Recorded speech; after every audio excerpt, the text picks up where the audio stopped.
오늘 하나님께서 우리에게 주신 말씀은 이사야서 42장 전체인데 1절에서 9절까지만 읽도록 하겠습니다. 이사야서 42장 1절에서 9절까지의 말씀을 우리 함께 보도록 하겠습니다. 구약성경 이사야 42장 1절에서 9절까지의 말씀입니다. 제가 봉독하도록 하겠습니다. 내가 붙드는 나의 종, 내 마음에 기뻐하는 자, 곧 내가 택한 사람을 보라. 내가 나의 영을 그에게 주었은즉 그가 이방의 정의를 베풀리라. 그는 외치지 아니하며 목소리를 높이지 아니하며 그 소리를 거리에 들리게 하지 아니하며 상한 갈대를 꺾지 아니하며 꺼져가는 등불을 끄지 아니하고 진실로 정의를 실행할 것이며 그는 쇠하지 아니하며 낙담하지 아니하고 세상에 정의를 세우기에 이르리니 섬들이 그 교훈을 앙망하리라. 하늘을 창조하여 펴시고 땅과 그 솟아을 내시며 땅 위의 백성에게 호흡을 주시며 땅에 행하는 자에게 영을 주시는 하나님 여호와께서 이같이 말씀하시되 나 여호와가 의로 너를 불렀은즉 내가 네 손을 잡아 너를 보호하며 너를 세워 백성의 언약과 이방의 빛이 되게 하리니 네가 눈먼 자들의 눈을 밝히며 갇힌 자를 감옥에서 이끌어내며 흑암에 앉은 자를 감방에서 나오게 하리라. 나는 여호와이니 이는 내 이름이라. 나는 내 영광을 다른 자에게 내 찬송을 우상에게 주지 아니하리라. 보라, 전에 예언한 일이 이미 이루어졌느니라. 이제 내가 새 일을 알리노라. 그 일이 시작되기 전에라도 너희에게 이르노라. 아멘. 오늘은 주신 말씀을 가지고 하나님의 종이라는 제목으로 함께 말씀을 나누도록 하겠습니다. 바벨론에서 포로 생활을 하며 시리와 절망에 빠졌던 이스라엘에게 40장에서 해방의 메시지가 선포가 됩니다. 그리고 이어서 41장부터는 바벨론에 임박한 멸망과 제2의 출애굽이 선포됩니다. 오늘 본문인 42장은 이스라엘을 구원할, 즉 바벨론으로부터 해방을 이끌어줄 하나님께서 택하신 종을 소개하는데요. 본문에 내가 붙드는 나의 종, 하나님의 종이 과연 누구인가에 대해 여러 견해들이 있습니다.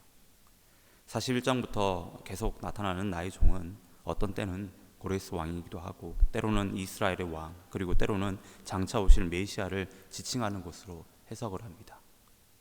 당시 이스라엘이 처한 상황에서 본문의 나의 종은 당연히 바벨론을 멸망시키고 이스라엘 독립시키는 사람이어야 합니다. 따라서 본문에서 말하는 나의 종은 바로 앞장에서 내 이름을 부르는 자, 즉 고레스 왕을 가리키는 것이라고 볼 수 있습니다.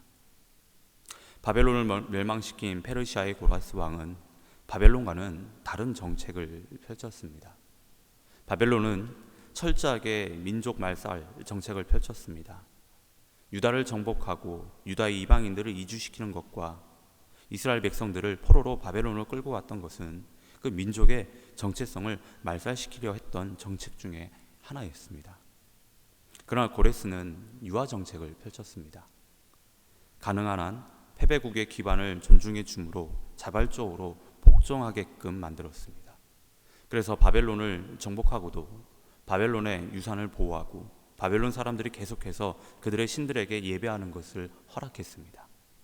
이뿐만이 아니라 포로로 끌려온 유대인들이 예루살렘 성전을 재건하기 위해 유대로 돌아갈 수 있도록 그 사명령을 발표했을 뿐만 아니라 예루살렘 성전에서 탈취했던 물건들을 돌려보냈는가 하면 예루살렘 성전 재건을 위해 최상의 자재들을 제공하기까지 했습니다.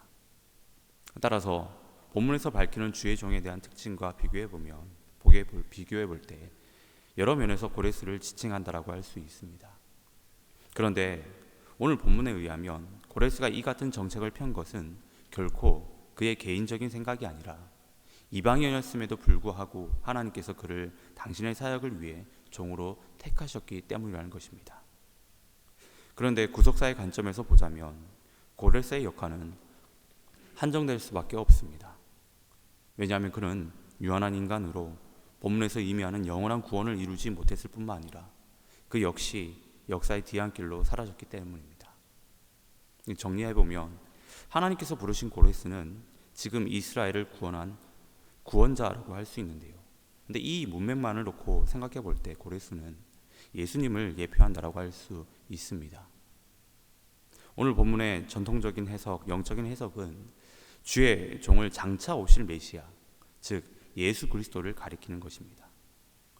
예수님의 제자인 마태는 예수님의 사역에 대해서 이야기를 하면서 이사야서 42장 1절에서 4절의 말씀을 마태복음 12장에서 그대로 인용했는가 하면, 예수님께서도 자신의 고향 나사렛에 가서 강론을 하실 때 자신을 가리켜 이사야서 말씀을 그대로 인용을 하시는데요.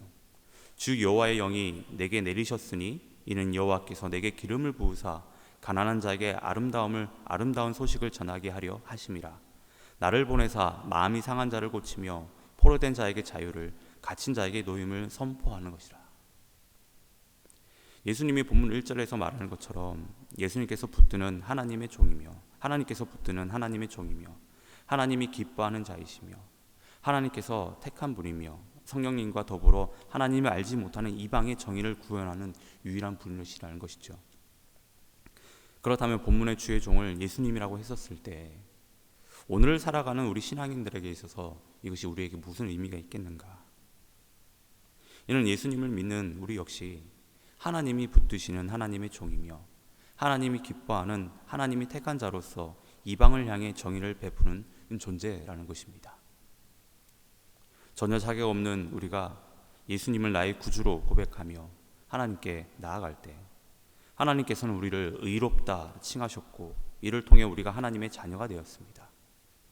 죄로 인해 영원히 죽을 수밖에 없었던 우리가 하나님의 은혜로 자녀가 되었습니다.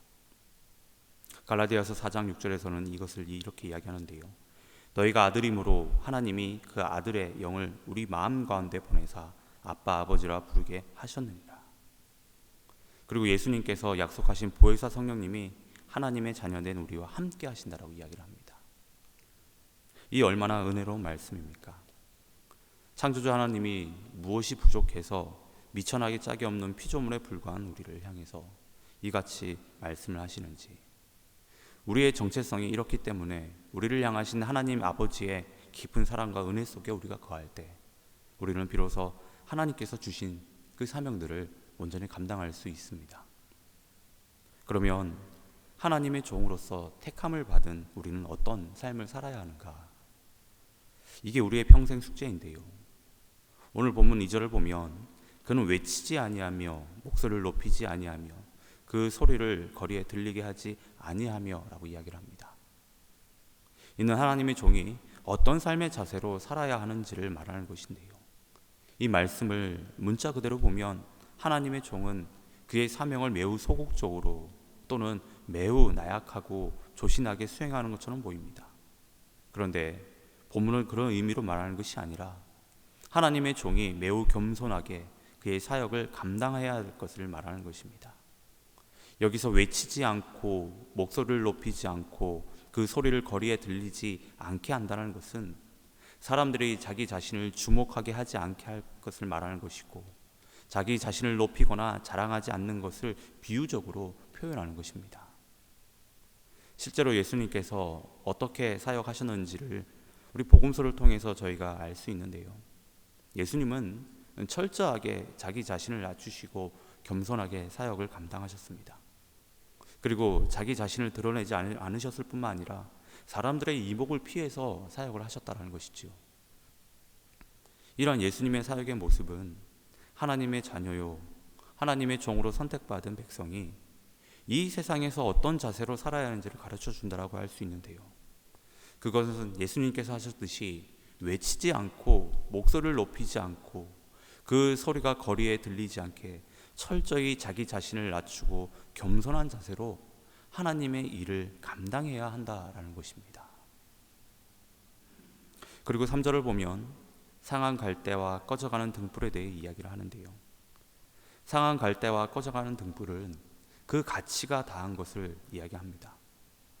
상한 갈대는 빨리 잘라내는 것이 좋고, 등불이 다 됐을 때는 심지가 타지 않게 등불을 빨리 꺼야지만이 심지를 계속해서 사용할 수가 있습니다. 그런데 하나님의 종은 그렇게 하지 않는다는 겁니다. 세상적으로 볼 때 상한 갈대를 꺾고 꺼져가는 등불을 빨리 끄는 것이 합리적이고 효율적입니다. 하지만 하나님의 종은 세상의 관점 가운데 그 합리성과 효율성만을 따지며 일하는 사람들이 아닙니다. 만약에 예수님이 그렇게 일을 하셨다면 구원받을 자격이 하나 없는 우리는요, 어쩌면 구원받지 못할 수도 있습니다. 세상적으로 볼 때 이미 꺾인 인생이고 꺼져가는 소망 없는 인생이라도 하나님의 종은 눈에 보이는 곳으로 그들을 판단하거나 가치를 매기지 않습니다. 꺾인 인생이고 꺼져가는 인생이라도 그 안에서 하나님의 비전을 발견하고 그 사람의 가치를 보는 것입니다. 그리고 또 4절의 말씀은 어떤 역경 속에서도 낙담하지 않고 정의를 구현하며 전진해야 한다는 것입니다. 왜냐하면 우리 곁에는 소망 없는 자에게 소망을 주시고 승리하게 하시는 성령님이 함께 하시기 때문입니다.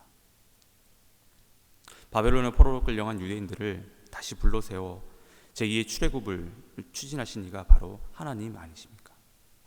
우리에게 다가오는 상황만을 바라보지 말고 그 너머에 나를 향하신 하나님 아버지의 선한 역사심을 우리는 보아야 합니다. 눈앞의 상황만 집착하는 인생은 그야말로 하루살이의 삶을 살다가 떠날 뿐입니다. 이어서 5절에서 9절은 천지를 창조하시고 인간에게 생명과 영을 주신 하나님께서 우리를 향하신 소명에 대해 밝히고 있습니다. 우리는 하나님이 의로 부르신 의로운 종입니다. 하나님이 우리를 백성의 언약과 또 이방의 빛이 되게 하셨습니다. 하나님의 백성은 우리가 잡아야 할 언약은 하나님의 종 예수 그리스도입니다. 이방이 붙잡아야 할 빛 역시 예수 그리스도입니다. 우리가 예수님과 더불어 살 때 비로소 우리는 빛의 역할을 감당할 수 있습니다. 빛의 자녀인 우리가 해야 할 일은 정의의 빛을 발하는 것입니다. 아무리 세상 사람들이 바보라며 손가락질을 한다고 하더라도 하나님께 사로잡혀 정의로운 삶을 살아가야 합니다. 그리고 말보다는 정의를 행하는 세상을 밝히는 빛으로서 겸손하고 묵묵하게 우리에게 맡겨진 일을 최선을 다하며 살아갈 때 저마다의 우상을 섬기며 살아가는 모든 그 사람들이, 모든 이가 하나님께로 반드시 돌아올 것이며 또한 함께 한 목소리로 힘껏 하나님께 모든 영광과 찬송을 올려드릴 것입니다. 여러분, 이 사연은 가장 어두웠던 시대에 가장 놀라운 소망의 메시지를 들었던 사람입니다. 우리가 살고 있는 시대도 여전히 모든 것이 어둡고 불안합니다. 그러나 우리가 하나님의 음성을 정확하게 들을 수 있다면 우리에게 더 이상은 절망은 없습니다. 그러나 18절에서 25절에 의하면 하나님의 종인 이스라엘은 하나님의 음성을 듣지 못하는 것이 아니라 들으려 하지 않았다라고 이야기합니다. 그래서 하나님은 이들을 향해 눈멀고 기먹은 이스라엘이라고 책망을 하십니다. 그럼에도 불구하고 이스라엘이 하나님의 말씀을 무시하자 하나님이 벌을 내리셨던 것입니다. 즉 우리가 하나님의 종이라 할지라도 우리 스스로가 하나님과의 관계를 단절한다면 바로 본문에서 말하는 눈멀고 기먹은 이스라엘로 전락하게 될 것입니다. 여러분, 우리 주위에 과연 하나님과 단절을 시키는 것이 무엇이 있겠습니까? 여러 이유가 있겠지만 가장 큰 이유는 교만입니다. 특히 모든 것이 순탄하게 잘 진행되고 있을 때 교만은 나도 모르는 사이에 고개를 내밀게 됩니다. 죄가 처음 일어난 곳은 바로 부족할 것이 없는 에덴 동산이었다는 것을 우리는 기억해야 됩니다. 따라서 지금 우리의 삶이 고난과 역경의 순간이라면 오히려 하나님께 감사해야 됩니다. 우리를 연단하시고 하나님의 자녀로 바르게 세우기 위해 우리에게 허락하신 순간이기 때문입니다. 반면에 우리의 삶이 그야말로 잔잔한 호수와 같이 평안하기만 한다면 우리는 더욱더 긴장해야 합니다. 언제 나에게 교만이 찾아올지 모르기 때문입니다. 그래서 우리는 매 순간 깨어 기도하며 말씀으로 무장하고 있어야 합니다. 여러분, 하나님이 기뻐하는 하나님께서 선택하신 우리와 함께 동행하신 성령님께 무관심하거나 하나님 말씀을 가까이 하지 않는다면 우리 역시 언제든지 눈멀고 기먹은 이스라엘로 전락하게 된다는 것을 우리는 마음에 깊이 새겨야 합니다. 여러분, 하나님께서 우리를 향해 내가 붙드는 나의 종, 내 마음에 기뻐하는 자 곧 내가 택한 사람을 보라. 내가 나의 영을 그에게 주었은즉 그가 이방의 정의를 베풀리라고 말씀을 하십니다. 이 하나님의 부르심에 합당한 주의 자녀로 오늘 하루도 그리고 주님 앞에 가는 그날까지 이방의 빛의 사명을 감당하며 힘있게 살아가는 모든 성도님들 되시기를 진심으로 축원합니다. 다 함께 기도하도록 하겠습니다. 자비로우시며 신실하신 하나님 아버지, 이 새벽에 우리의 영혼을 말씀으로 깨워주시고 말씀으로 충만케 하여 주시니 감사합니다. 늘 하나님의 말씀을 사모하게 하시고 하나님의 말씀을 읽고 묵상할 때마다 우리의 심령이 뜨거워지고 하나님을 더욱더 열망하는 우리 모두가 되게 하여 주시옵소서. 오늘도 우리에게 말씀하여 주시니 감사합니다. 바라옵는 것은 오늘 하나님께서 주신 말씀처럼 우리를 하나님의 종으로 부르신 그 하나님의 부르심에 합당한 삶을 사는 우리 모두가 되게 하여 주시옵소서. 어떤 상황과 환경 속에서도 우리를 향한 하나님의 부르심을 잊지 않게 하시며 오직 주님만 바라보며 하나님의 부르심에 순종으로 반응하며 겸손히 주의 사명을 감당하는 우리 모두가 되게 하여 주시옵소서. 하나님, 이 새벽에 삶의 무거운 짐을 주님 앞에 가지고 나온 성도님들을 긍휼히 여겨주시고 이들이 통회하는 심정으로 주님 앞에 삶의 짐들을 내려놓을 때 주님께서 그 모든 짐을 끌어안아 주시고 그들 가운데 하나님의 참 평안과 위로가 가득하게 하여 주시옵소서. 오늘 하루도 우리와 동행하여 주시고 하나님의 은혜 안에서 부르심의 소명을 충실히 감당하는 복된 하루가 되게 하여 주시옵소서. 이 모든 말씀 예수 그리스도의 이름으로 기도드립니다. 아멘.